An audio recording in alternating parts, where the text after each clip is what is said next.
तो finally students MBA CET 2026 examination की जो आंसर की है वो अब रिलीज हो चुकी है एंड इस वीडियो में हम डिटेल में देखेंगे कि कैसे आपको अपनी जो आंसर की है वो चेक करना है, कैसे आप मार्क्स कैलकुलेट कर सकते हो, साथ ही में सबसे इंपॉर्टेंट कैसे आपको अपने जो ऑब्जेक्शन है वो रेज करना है। एंड सपोज अगर कोई एक बच्चा ऑब्जेक्शन रेज करता है तो क्या सभी को फायदा होगा या फिर सभी स्टूडेंट्स को इंडिविजुअली ऑब्जेक्शन रेज करना पड़ेगा, सब कुछ हम जो है वो डिटेल में देखने वाले हैं ताकि आपको कन्फ्यूजन ना हो एंड फाइनेंशियल लॉस भी जो है वो ना हो। तो ध्यान से चीज़ें जो है वो सुनना।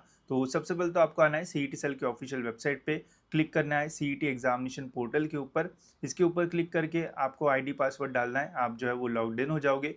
ऑब्जेक्शन ट्रैकर का ऑप्शन यहाँ पे आएगा, एमबीए का ऑप्शन अभी जो है वो आ गया है। क्लिक करोगे तो यहाँ पे दोस्तों पहले कुछ इंस्ट्रक्शंस जो है वो दे रखी है, तो इसमें क्या लिखा हुआ है वो मैं आपको वीडियो के आगे जो है वो बताता हूँ। पहले हम देखते हैं कि आंसर की कैसी दिख रही है। आपको सिंपली प्रोसीड के ऊपर जो है वो क्लिक करना है एंड यहाँ पे दोस्तों आप अपनी जो आंसर की है वो देख पाओगे। ठीक है, तो यहाँ पे सारे क्वेश्चंस आपको जो है वो देखने को मिलेंगे। तो मैंने अपनी जो आंसर किया है वो डाउनलोड किया है। अगर आपको भी करना है, अगर आपको नहीं समझ में आ रहा है तो आप मुझे व्हाट्सएप पे जो है वो मैसेज कर देना। ग्रुप्स की लिंक मैं जो है वो डिस्क्रिप्शन में दे दूंगा। अपने स्लॉट वाइज जो ग्रुप्स है वो ज्वाइन कर लेना। वहाँ पे अगर आपको कोई क्वेश्चन गलत वगैरह लग रहा है तो वहाँ पे डिस्कशन कर सकते हो, मैं ओपन कर दूंगा ग्रुप को डिस्कशन के लिए। बस पेपर से रिलेटेड ही जो है वो बात करना। एंड अगर आपको अपने स्लॉट की आंसर की डाउनलोड करना होगा तो मुझे पर्सनली जो है वो मैसेज कर देना, तो मैं कर दूंगा आपको डाउनलोड। बस उसमें आपका आईडी पासवर्ड लगेगा, कुछ देर के लिए शेयर कर देना, बाद में अपना पासवर्ड जो है वो चेंज कर देना। ठीक है, अब यहाँ पे आप देख सकते हो पहले दोस्तों हमारा लॉजिकल वाला सेक्शन, ये स्लॉट 1 वाला पेपर है। स्लॉट 2 स्लॉट 3 के भी मैं आपको आगे जाके दिखा दूंगा। ठीक है, तो यहाँ पे आप देख सकते हो ये हमारा क्वेश्चन हो गया। यहाँ पे हमारे सारे जो ऑप्शंस है वो रहते हैं। करेक्ट ऑप्शन यहाँ पे रहेगा, मतलब सीईटी के अकॉर्डिंग कौन सा ऑप्शन जो है वो करेक्ट है वो यहाँ पे रहता है। एंड एग्जामिनेशन के दौरान आपने कौन सा राइट आंसर जो है वो दिया हुआ है वो दोस्तों आपको जो है वो यहाँ पे जो है वो देखने को मिलता है। ठीक है, तो अगर ये दोनों चीज़ें जो है वो मैच होती है तो यहाँ पे आपको 1 मार्क मिलेगा। अगर दोनों चीज़ें मैच नहीं होती है तो 0 मार्क्स मिलेंगे। ठीक है, तो ऐसे आपको जो है वो कैलकुलेट करना है। फिर सेकंड देखो, यहाँ पे ये वाला करेक्ट है तो यहाँ पे 1 मार्क मिल जाएगा। यहाँ पे फिर ये वाला करेक्ट है तो यहाँ पे 2 मार्क्स हो गए, वो है ऊपर का एक नीचे का एक। ठीक है, तो ऐसे कैलकुलेट करके बस आपको ये देखना है कि कितने राइट आंसर्स आपके जो है वो हुए हैं। ठीक है, एंड फिर उसके बाद जो है वो आपको ऑब्जेक्शंस वगैरह जो है वो फाइंड आउट करना है। ठीक है, तो ऐसे आप जो है वो चेक कर सकते हो एंड देख सकते हो कि आपको कितने मार्क्स जो है वो मिले हैं, कितने मार्क्स पे कितना परसेंटाइल आपको मिल सकता है। वो मैं सेकंड अभी वीडियो एक डालूंगा, उससे तो जो है वो आपको एक आइडिया आ जाएगा एंड समझ में आ जाएगा कि कितने परसेंटाइल वगैरह आपको जो है वो मिल सकते हैं। बाकी कैलकुलेट करने के लिए आपको यही जो है वो करना है। ठीक है, अब दोस्तों एक चीज़ और मैं आपको बोलूँगा, कुछ कुछ लोग इतने आलसी होते हैं कि कैलकुलेट भी जो है वो नहीं करते हैं कि कितने मार्क्स है।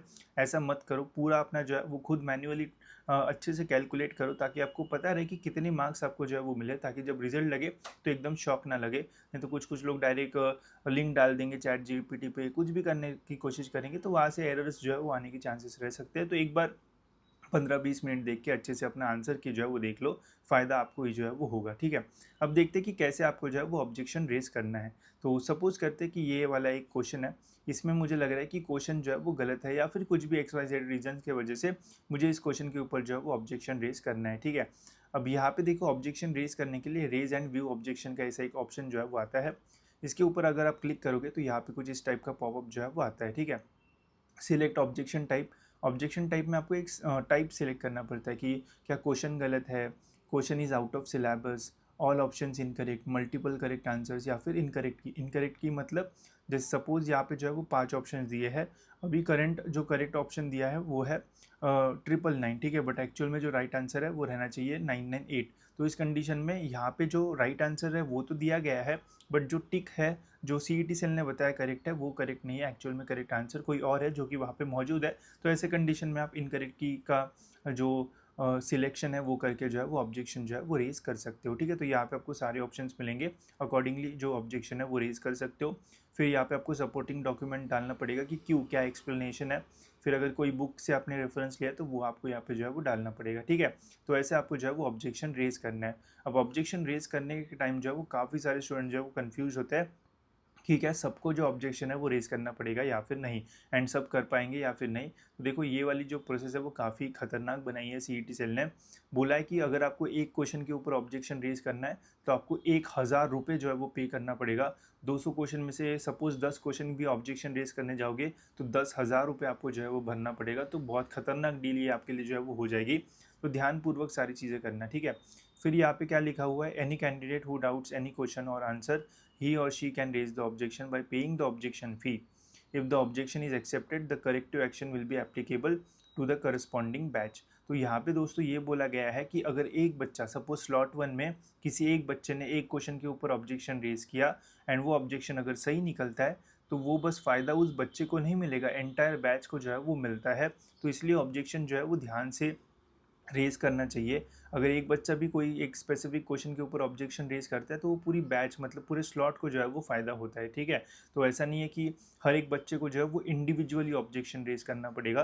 तो इसलिए मैं व्हाट्सएप ग्रुप्स वगैरह बना रहा हूँ, वहाँ पे आप डिस्कशन करके सपोज 8 क्वेश्चन है तो 8 अलग अलग स्टूडेंट्स 8 अलग अलग क्वेश्चन के ऊपर ऑब्जेक्शन रेज़ करो, ना कि एक ही बच्चा 8 के ऊपर कर रहा है. तो इससे सभी का जो है वो लॉस होगा, ठीक है. तो इसका जो है वो ध्यान रखना. अगर आपके स्लॉट में सपोज 8 क्वेश्चन आपको दिख रहे कि गलत है तो 10-12 या फिर 20-25 स्टूडेंट्स मिलकर कॉन्ट्री करके भी आप जो है वो ऑब्जेक्शन रेज कर सकते हो. वो ज़्यादा बेटर अप्रोच जो है वो रह सकता है एंड पैसे भी आपके जो है वो कम खर्च होंगे, ठीक है. बाकी अगर आपको कोई क्वेश्चंस वगैरह गलत दिखते हैं तो व्हाट्सएप ग्रुप पे डिस्कशन भी कर सकते हो एंड फिर वहाँ से मेरे को पर्सनली मैसेज भी कर सकते हो. हम एक वीडियो पूरा बना देंगे जिसमें बताएंगे कि कौन से क्वेश्चंस गलत हैं एंड कहाँ पे आपको ऑब्जेक्शन जो है वो रेज करना चाहिए, ठीक है. बाकी यहाँ पे all the objection will get approve and accepted the corresponding correct, ठीक है. ये तो हो गया. If the objection is accepted the candidate will refunded 1000 rupees, ठीक है. तो अगर आपका ऑब्जेक्शन एक्सेप्ट किया जाता है मतलब सही ऑब्जेक्शन निकलता है तो आपको 1000 रुपये जो है वो वापस मिल जाएंगे इन ओरिजिनल पेमेंट मोड, ठीक है. एंड अगर आपका ऑब्जेक्शन रिजेक्ट हो जाता है तो 1000 रुपये आपके जो है वो वापस नहीं मिलेंगे, ठीक है. अब इससे जो है वो थोड़ा सेफ्टी जो है वो लगती है कि भाई देखो 1000 रुपये पे करना है, अगर ऑब्जेक्शन सही निकल गया तो फिर तो अपने पैसे जो है वो वापस मिल जाएंगे, ठीक है. बट यहाँ पे काफ़ी सारे लोग जो है वो गलती कर सकते हैं. जैसे सपोज़ देखो यहाँ पे एक क्वेश्चन है, ठीक है. अब इस क्वेश्चन में आप ऑब्जेक्शन जो है वो रेज़ करते हो कि नहीं मेरे को ये क्वेश्चन सही नहीं लग रहा है. बट क्वेश्चन की रीजनिंग अगर आप गलत डालते हो, आपका क्वेश्चन जो है वो गलत है बट आप रीज़न डालते हो इनकरेक्ट आंसर की, तो आपका ऑब्जेक्शन वहीं पे रिजेक्ट हो जाएगा, ठीक है. तो ऐसा होता है. तो इसलिए ध्यानपूर्वक अपने ऑब्जेक्शन रेज़ करना, नहीं तो बोलोगे हाँ भाई चैट जीपीटी ने बोला क्वेश्चन रॉन्ग है तो रॉन्ग ही होगा, जाओगे 1000 रुपये दोगे एंड फिर बोलेगा कि आपका तो ऑब्जेक्शन एक्सेप्ट ही नहीं किया गया है. तो इसलिए ध्यान से जो है वो ऑब्जेक्शन रेज करना, पहले डिस्कशन करना. 2-3 दिन का हमारे पास टाइम है, ग्रुप्स मैंने बनाया है, वहाँ पे डिस्कशन करो. कौन से क्वेश्चंस है वो मार्क करके रखो, कमेंट्स में आप डालो. हम वीडियोस वगैरह बनाएंगे और भी बहुत सारे यूट्यूबर्स भी वीडियो बनाएंगे, तो उनका सबका डेटा लेके फिर आप ऑब्जेक्शन रेज करोगे तो ज़्यादा बेटर आपके लिए जो है वो होगा, ठीक है. तो ये तो हो गया दोस्तों हमारा पूरा ऑब्जेक्शन से रिलेटेड. बाकी जल्दी मैं जो है वो मार्क्स वर्सेस परसेंटाइल का वीडियो बनाऊंगा, तो उससे आपको काफ़ी हेल्प हो गई एंड एक आइडिया आएगा कि कितना परसेंटाइल आपको जो है वो मिल सकता है. तो अभी आपका जो मेन प्रायोरिटी रहना चाहिए वो यही है कि आज पूरे दिन अपना जो आंसर किए वो अच्छे से चेक करो, पहले अपने मार्क्स कैलकुलेट कर लो एंड फिर जो है वो क्वेश्चंस कौन से रॉन्ग है वो जो है वो देखने में लग जाओ. बिकॉज इसके अलावा आपको सेकेंड अटेम्प्ट के लिए भी जो है वो प्रिपरेशन करना है. एंड अगर स्टूडेंट्स आपने हमारे सेकेंड अटेम्प्ट के रिवीजन बैच में अभी तक एनरोल नहीं किया है तो जल्दी से कर लो. इसमें जो भी अभी आंसर के रिलीज़ हुए उससे रिलेटेड भी सारे क्वेश्चंस जो है वो लिए जाएंगे. साथ ही में यहाँ पे आपको जो है वो कंटिन्यू 5 डेज़ जो है वो बढ़िया रिवीजन करने को मिल जाएगा. तो जो भी इंपॉर्टेंट टॉपिक्स है वो सारे जो है वो कवर किए जाएंगे. साथ ही में बहुत सारे शॉर्टकट्स आपको जो है वो मिल जाएंगे एंड नितिन सर आपको जो है वो पढ़ाएंगे. तो उनकी आप टीचिंग जो है वो मेरे लाइव सेशंस वगैरह में देख सकते हो, काफ़ी बढ़िया आपको पढ़ा दिया जाएगा. एंड जो चीज़ें आपने ऐसे टॉपिक्स जिसको बहुत डिफ़िकल्टी होती है आपको, वो भी बहुत ही ईजी वे में आपको जो है वो समझ में आ जाएगा. साथ ही में इसमें 10 फुल लेंथ मॉक टेस्ट आपको जो है वो भी मिलेंगे, तो प्रैक्टिस करने के लिए भी जो है वो काफ़ी अच्छा रहेगा. एंड प्राइस अभी भी हमने जो है वो 299 ही जो है वो रखा है. तो ऐसा आपको बहुत ज़्यादा पैसे भी जो है वो देना नहीं पड़ेगा. तो अगर आपको भी अच्छे से रिवीजन करना है तो इसमें आप एनरोल करके अपना प्रिपरेशन जो है वो और बढ़िया तरीके से कर सकते हो, ताकि सेकेंड अटैम्प्ट में वो मिस्टेक्स ना हो जो फर्स्ट अटैम्प्ट में हुई है एंड और अच्छा स्कोर आपको जो है वो मिल पाए. तो लिंक डिस्क्रिप्शन में. बाकी आंसर की से रिलेटेड कुछ और डाउट होगा तो कमेंट्स में मुझे पूछ लेना, व्हाट्सएप ग्रुप्स ज्वाइन कर लेना. डाउनलोड करना होगा आंसर की तो पर्सनली मुझे जो है वो मैसेज कर देना, ठीक है. तो होप सो दोस्तों ये वीडियो आपको इन्फॉर्मेटिव लगा होगा. फिलहाल इस वीडियो में इतना ही, मिलते हैं ऐसी और एक इन्फॉर्मेटिव वीडियो में.